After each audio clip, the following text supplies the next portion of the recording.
Alright everybody, I'm going to start this video off by saying that I seem to have misplaced my tripod, which is unfortunate to say the least. However, that will not stop me from making a video today, because today we have Axeman finds V something, I don't know. But we got some goodies right off the bat. We're going to start off with the smallest item. Here we have an Intel Pentium 2 with MMX technology from 1998. They had a box full, and I mean full, with all these old Pentium 2s, all identical. So, I believe they're new old stock. That's all I can think of, unless they were just pulled out from some scrap place, which is perfectly, something that you could expect, but there's not any dust anywhere except for the light dust that adds with time. So, I'm wondering if no power at all has ever run through this thing, which is pretty crazy to think about. And I don't have a system that requires a Pentium 2 right now, so I think what I'm going to do is I'm going to 3D print a little display for this, and that'll be good. Moving on over, we have another piece of test equipment, which is something that I frequently get from Axeman.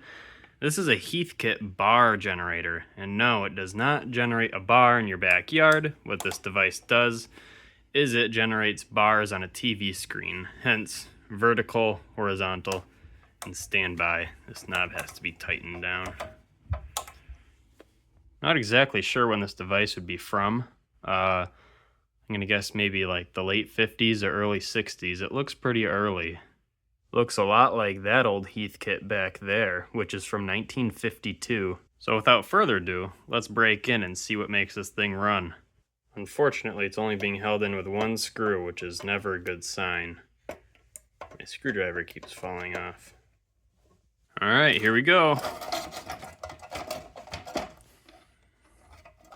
I see a tube. Here's the top side of our chassis. Looks like we have a 12AT4 or 12AT5 tube right there. Pretty basic little controls down there. Our transformer has a date stamp of February 1954. This is a super early piece of TV technology. Coming around to the bottom, it is 100% original, which is pretty surprising based on that the missing screws. We have Industrial Condenser Corporation Mighty Midget. Try getting away with that one today. 2020 at 150, so 220 microfarad capacitors at 150 volts in there. That's our filter.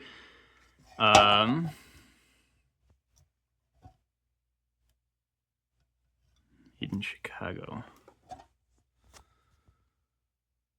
GE bulb, which has a lot of staining around it, but I think that's due to the rubber, not the bulb cooking it. We have two adjustments up there that I'm not going to mess with. I think I should put this thing away before it messes with itself.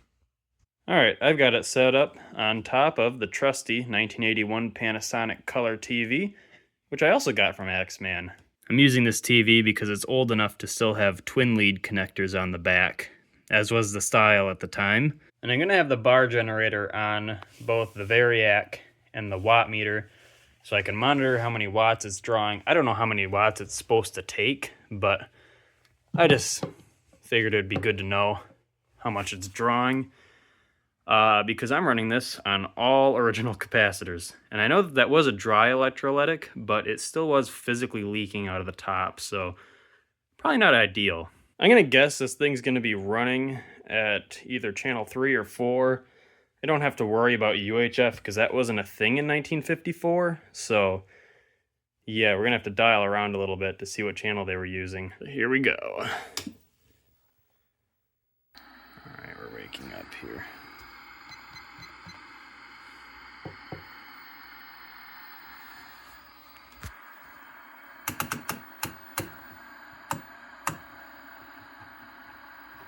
Let me try to find this. Well, even with the adjustment in settings, still seems like much of the same. Which leaves us with our final piece for tonight. The Fisher Royal Electra model. I think this is a 23R. So this is missing the shell.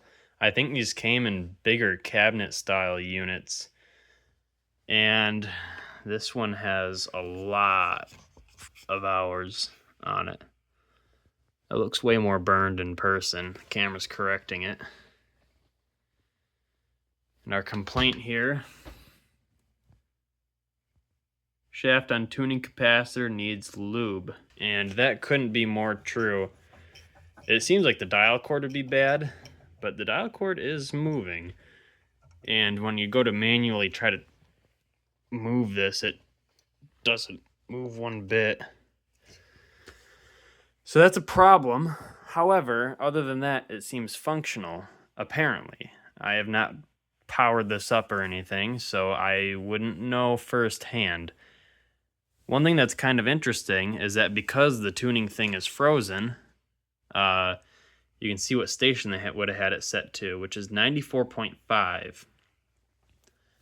And it was there for a very long time. It never shifted channels, which makes me wonder what 94.5 was or is in Minneapolis.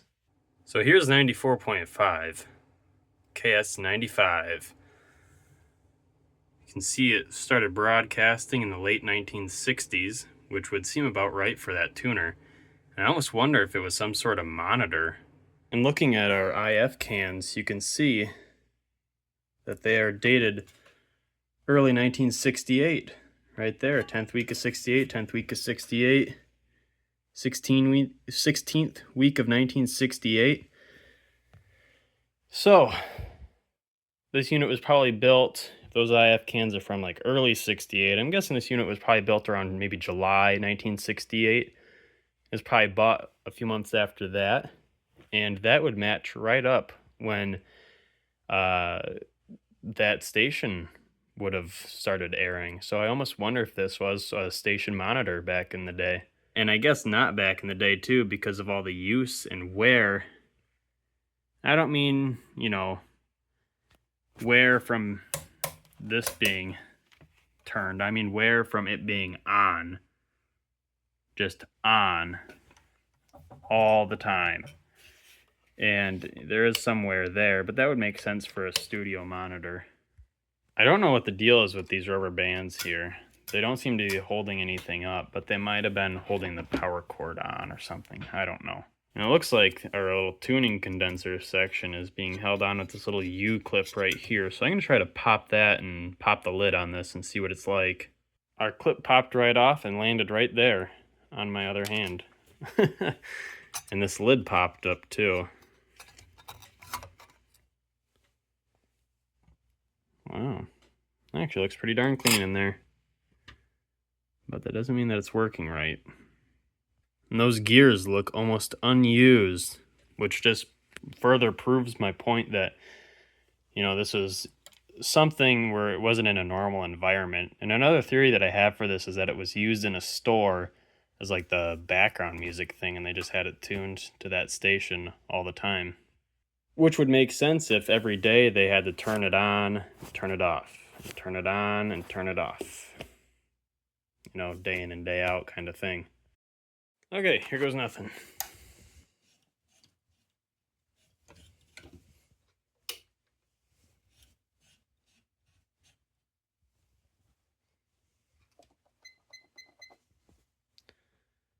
$10. Is that lighting up? Yeah, I guess it is.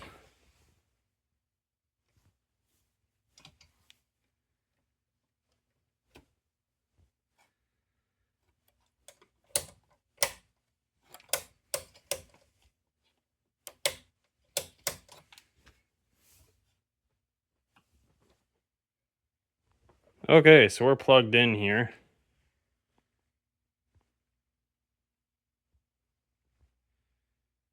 Have it hooked up to that little speaker. kind of hard when you can't tune around on it. I did move that just slightly with some force, which is not ideal, but oh well. Okay, as you can hear from the headphones, this thing works. However, the tuner is stuck. So that might be a fun project for another day. Just for fun, I plugged in this old Yamaha keyboard from the early 80s, and sounds great. No filter hum, no nothing. It doesn't seem to be burning anything. I don't smell burning from it, or you know, I don't think anything is running hot or anything like that. It seems to run pretty good, aside from that tuning capacitor. So yeah. So this thing, I'd say that it starts because the power's on. It runs because, you know, you can, it works. It drives because, I mean, you can hear it. It stops because you can turn it off, but it does not steer. So that's our problem. Starts, runs, drives, stops. No steering. All right, everybody. Well, I thoroughly enjoyed this episode of Axeman Finds. I'm not sure what version it is, but I'll figure it out before I upload. I think we've got a cool little display piece with the old Pentium 2. The Heath kit's going to be real nice for calibrating old TVs, of course, once I figure out how to actually use it. And I think I will thoroughly enjoy this old Fisher Model 23R Royal Electra. I love these old Fisher units. These things are awesome. And it seems to work, but, you know, it's going to be a bit of a task to free up that tuning condenser. I've already gotten it to where it can move slightly back and forth. Granted, it's not going to show that now, but just take my word for it. And believe it or not, I actually have a Pioneer SA700 from 1969 in the same kind of condition as this thing, missing the case. So I think that in our next video on this unit down here, I'm going to build them both a case, or I guess I'm going to build them each a case.